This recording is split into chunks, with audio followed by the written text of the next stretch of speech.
देखिए, बीच बीच में जब राजा रणजीत सिंह जी ने वह स्वर्ण जब जीत लिया था तो 3 हिस्सा स्वर्ण उन्होंने अमृतसर को स्वर्ण मंदिर को दान दिया और 1/4 बाबा विश्वनाथ के पास आया। तो वह 17 कुंतल सोना था जो पंजाब के राजा रणजीत सिंह, जिनका बहुत इतिहास है कि उन्होंने अफ़गानिस्तान से जाके सोमनाथ के मंदिर का दरवाज़ा लाया था, जो आक्रांताओं ने वहाँ अफ़गानिस्तान ले गए थे। तो ऐसे राजा रणजीत सिंह का यशोगान इस काशी में अभी भी उपलब्ध है, क्योंकि इसके पूरे परिक्षेत्र के 7 द्वार हैं, बड़े बड़े ये द्वार बने हैं। जो सप्तद्वीपा वसुमती, ये पृथ्वी सप्तद्वीपों से युक्त मानी गई है और सप्त ऋषियों का मंडल शास्त्र में माना गया है। और इसके अतिरिक्त 7 मोक्षपुरियाँ हैं, अयोध्या, मथुरा, माया, काशी, कांची, यवंतिका, पुरी, द्वारावती चैव सप्तैता मोक्षदायिका। तो इन सब शास्त्रीय पक्षों को आत्मसात करते हुए इसको सुंदर से सुंदरतर और सुंदरतम बनाने का प्रयास किया गया है। इस वक्त हम बाबा विश्वनाथ मंदिर के प्रांगण में हैं और ये प्रांगण अपने आप में एक अद्भुत निखर कर तैयार हुआ है। आप शिखर देखें, शिखर की पूरी सफाई हुई है, दमकता हुआ शिखर, स्वर्ण शिखर इस वक्त दिख रहा है। 17 क्विंटल जो सोना है ये है, लेकिन 83 सालों से इसकी सफाई नहीं हुई थी। हमारे साथ इस वक्त मुख्य अर्चक मौजूद हैं, श्रीकांत शर्मा जी हैं, धर्मेंद्र सिंह जी हैं, जो कि मंदिर से भी जुड़े हैं और बीजेपी से भी जुड़े रहे हैं। और इनसे हम जानते हैं कि ये जो नया स्वरूप वो है वो क्या है। पहले तो आपसे शुरू कर लेते हैं, ये बताइए, इतना बड़ा शिखर हम देख रहे हैं और बिल्कुल आपने सबसे पहले इसको पोस्ट भी किया था, दमकता हुआ शिखर, क्या है ये, कब से है, इसकी क्या कहानी है? देखिए, बीच बीच में जब राजा रणजीत सिंह जी ने वह स्वर्ण जब जीत लिया था तो 3 हिस्सा स्वर्ण उन्होंने अमृतसर को स्वर्ण मंदिर को दान दिया और 1/4 बाबा विश्वनाथ के पास आया। तो वह 17 कुंतल सोना था जो पंजाब के राजा रणजीत सिंह, जिनका बहुत इतिहास है कि उन्होंने अफ़गानिस्तान से जाके सोमनाथ के मंदिर का दरवाज़ा लाया था, जो आक्रांताओं ने वहाँ अफ़गानिस्तान ले गए थे। तो ऐसे राजा रणजीत सिंह का यशोगान इस काशी में अभी भी उपलब्ध है। और रानी अहिल्याबाई होलकर, जब ये इतिहास आता है कि 16वीं शताब्दी में जब औरंगजेब ने इस मंदिर को क्षतिग्रस्त किया, बाबा के मंदिर को, तो आस्थाएं हमारी नहीं डिगी, आस्था खड़ी थी, मंदिर की दीवारें जरूर टूटी। और बाद में अहिल्याबाई होलकर, जो इंदौर की महारानी थी, माता अहिल्याबाई होलकर को स्वप्न आया कि मैं नर्मदा में पड़ा हुआ हूँ, तो वह शिवलिंग, यह शिवलिंग का महात्म इसलिए है कि माँ पार्वती साक्षात भगवान शिव के साथ विराजमान है। इसलिए पूरी दुनिया में बाबा विश्वनाथ के नाम से प्रसिद्धि काशी के विश्वनाथ जी का इसी कारण है। और इनका बहुत, ये बताइए कि बहुत सालों के बाद क्या इसकी साफ सफाई हुई? 83 बरस पहले कभी स्वर्ण शिखर की सफाई हुई थी। तो सोना को चमकाया जाता है, बाबा का सोना हमेशा दमकता है। लेकिन इस बार योगी जी की सरकार ने और जो आदरणीय प्रधानमंत्री नरेंद्र मोदी जी की प्रेरणा से जो काम हो रहा है, तो पहली बार तनिष्क की कंपनी ने इसका सफाई किया है और आज दमक रहा है। लग रहा है कि बाबा का मंदिर कितना भव्य हो गया है, वास्तविक रूप में भव्य हो गया है। हमारे साथ श्रीकांत शर्मा जी हैं, मुख्य अर्चक हैं यूपी तक, श्रीकांत मिश्रा जी जो कि मुख्य अर्चक भी हैं और सब लोग इनसे वाकिफ भी हैं। श्रीकांत जी, ये बताइए कि आज का जो हम ये स्वरूप देख रहे हैं, इस स्वरूप को लेकर बहुत चर्चा हुई पहले कि भाई काशी गलियों का शहर है, गलियां इसकी पहचान है, लेकिन हम इसको बिल्कुल नए स्वरूप में देखें। जैसा कि देश के प्रधानमंत्री, काशी के प्रिय सांसद और विश्व के सर्वाधिक लोकप्रिय नेता आदरणीय नरेंद्र मोदी जी ने कहा था कि काशी की पुरातनता को नष्ट किए बिना, खरोंच लगे बिना कैसे नए कलेवर में इसको सजाया, संवारा, निखारा जा सकता है, उसका देदीप्यमान उदाहरण श्री काशी विश्वनाथ धाम है।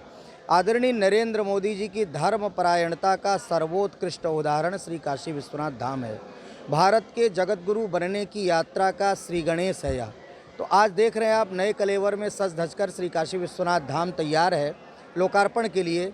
अब जब लाखों लाख भक्त आते हैं, काफ़ी कष्ट का सामना करके, कठिनाइयों का सामना करके, गलियों से, तंग रास्ते से बाबा के दरबार तक पहुंच पाने में पहुंच पाते थे और सबसे बड़ी बात है कि जो वृद्ध, अशक्त, रोगी, ऐसे लोग जिनकी मनसा होती थी कि बाबा के दरबार में एक बार हाजिरी लगा लें, उनकी मनसा अधूरी रहती थी, आज उन सब की मनसा पूरी हो गई है। मैं समझता हूँ कि भगवत प्रेरणा से ही आदरणीय नरेंद्र मोदी जी को यह स्वप्न हुआ होगा और उनका जो संकल्प हुआ, शिव संकल्प हुआ, उनकी प्रेरणा से आदरणीय योगी जी ने इस कार्य को कठिन परिश्रम करके यथाशीघ्र अल्प समय में तैयार करके दिया है देश को। तो हम सब के लिए बड़े सौभाग्य की बात है, गौरव की बात है और हम सब का सौभाग्य है कि इस ऐतिहासिक क्षण के हम सब साक्षी बनने जा रहे हैं।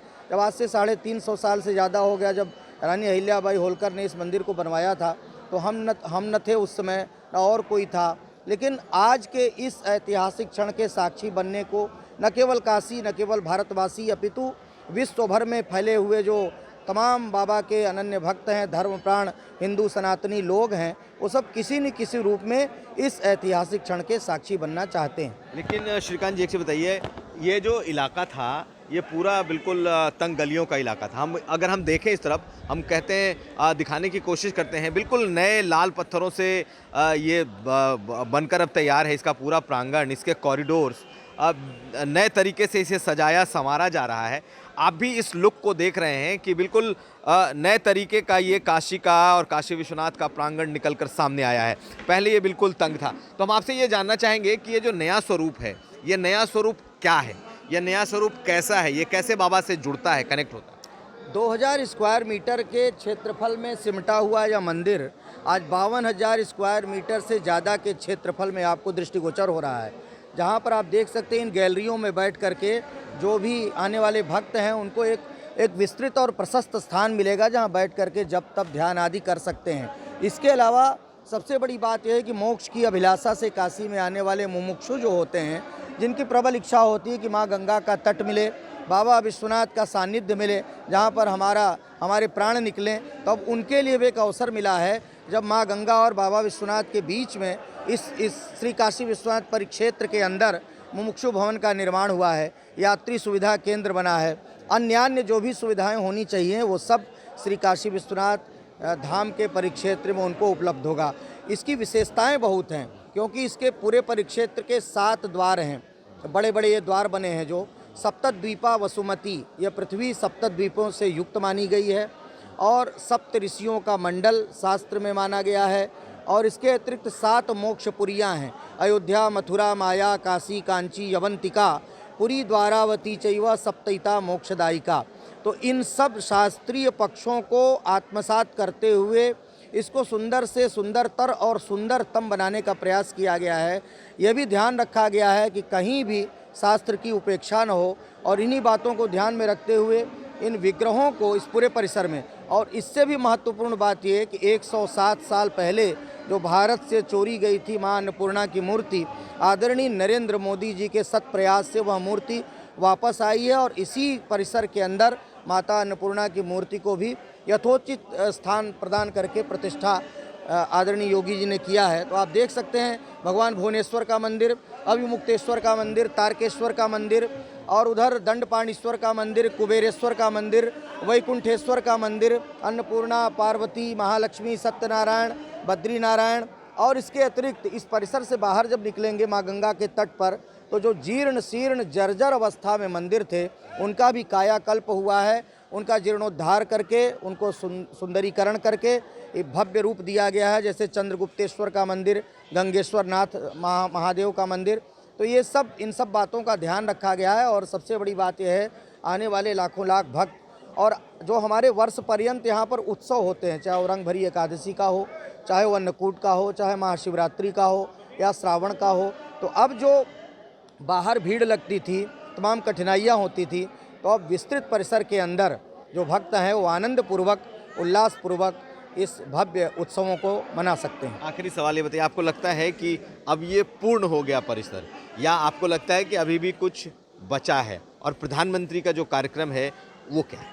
देखिए, जब कोई बड़ा काम होता है ना, तो उसको कुछ न कुछ तो शेष रह ही जाता है, बाद में होता रहता है, लेकिन मूल काम जो है वो इस परिसर का पूरा हो गया है। जो अन्य काम है जैसे फिनिशिंग आदि का काम है वो सब बाद में थोड़े बहुत वो काम चलते ही रहते हैं, लेकिन अब इतना बड़ा परिसर है तो मैं तो ऐसा समझता हूँ कि ये हमेशा ही कुछ न कुछ चलता रहेगा, कुछ नए नए कार्य होते रहेंगे।